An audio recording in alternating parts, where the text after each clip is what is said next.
সুপ্রিয় বন্ধুরা আসসালামু আলাইকুম। আশা করি সকলে ভালো আছেন। প্রিয় বন্ধুরা, ট্রাভেল সুপার ইউটিউব চ্যানেলের পক্ষ থেকে সকলকে প্রীতি ও শুভেচ্ছা জানিয়ে শুরু করছি এই ভিডিওটিতে দেখবেন বাংলাদেশের বগুড়া জেলার শেরপুর উপজেলার মির্জাপুর ইউনিয়নের করত নদীর ওপর সুন্দর একটি ব্রিজ। প্রিয় বন্ধুরা দেখুন, অপূর্ব এই ব্রিজটির অবস্থান মির্জাপুর হাটের পরই, অর্থাৎ এটা খানপুর ইউনিয়ন দিকে গিয়েছে। এই রাস্তাটি, পাকা রাস্তাটি, মির্জাপুর হাটের পেছনেই এই ব্রিজটির অবস্থান।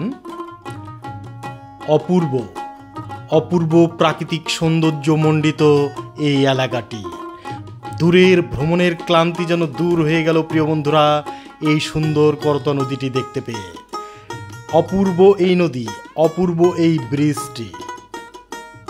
বাংলাদেশে প্রায় সকল হাট, বাজার, গঞ্জ শহর নদীকে কেন্দ্র করেই গড়ে উঠেছে। বেশিরভাগ শহর, গঞ্জ, হাট নদীর তীরে অবস্থিত। তেমনি এই মির্জাপুর হাটটি করত নদীর তীরে অবস্থিত। আগের দিনে নদীপথে সওদা করত ব্যবসায়ীরা, সেই কারণে গড়ে উঠেছে বিভিন্ন গঞ্জ, হাট, বাজার নদীর তীরে। প্রিয় বন্ধুরা দেখুন, এই নদীতে আগে নৌকা বাইচ খেলা হতো, অর্থাৎ ছোটোবেলায় আসতাম এই মির্জাপুর হাটের পিছনে এই করত নদীর তীরে খেলা হতো সেই নৌকা বাইচ। কালের বিবর্তনে হারিয়ে যেতে বসেছে ঐতিহ্যবাহী নৌকা বাইচ খেলাগুলো। মির্জাপুর এই হাটটি ঐতিহ্যবাহী একটি হাট, খুবই সুন্দর এই হাটটি, মনোরম পরিবেশ। করত নদীর তীরে অবস্থিত এই হাটটি দেখে যে কেউ মুগ্ধ হয়ে যাবে প্রিয় বন্ধুরা। অপরূপ প্রাকৃতিক সৌন্দর্য মণ্ডিত এই করত নদী। আর এই করত নদীর পাড়ে বেড়াতে আসলে আপনাদের খুবই ভালো লাগবে। এখন ধীরে ধীরে মির্জাপুর হাটের অভ্যন্তরে প্রবেশ করলাম। খুবই সুন্দর এই হাটটি।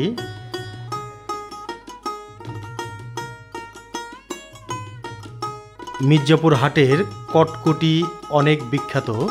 এছাড়াও কালা ভুনাও পাওয়া যায়, অর্থাৎ গোস্ত ভাজা পাওয়া যায় এখানে। গোস্ত ভাজা দিয়ে সাদা ভাত খাওয়ার মজাই আলাদা এই হাটে। প্রিয় বন্ধুরা দেখুন, সুন্দর একটি বট গাছ। এই বট গাছটির অনেক বয়স, অর্থাৎ শিশুকালে এসেছিলাম তখনও দেখেছি এই বট গাছটি, আজ থেকে 30 বছর আগে। গরমের দিনে সুশীতল ছায়া প্রদান করে হাটে আসা লোকজনদেরকে। খুবই সুন্দর। সুপ্রিয় বন্ধুরা, ধীরে ধীরে এই ঐতিহ্যবাহী মির্জাপুর এলাকা থেকে বিদায় নেব। প্রিয় বন্ধুরা, আপনারা আমার এই চ্যানেলে যারা নতুন, এখনও চ্যানেলটি সাবস্ক্রাইব করেননি, অবশ্যই চ্যানেলটি সাবস্ক্রাইব করে রাখবেন, অনুরোধ রইল। মহান সৃষ্টিকর্তা আপনাদের সকলকে ভালো রাখুন, সুস্থ রাখুন, এই দোয়া রেখে বিদায় নিচ্ছি। আসসালামু আলাইকুম।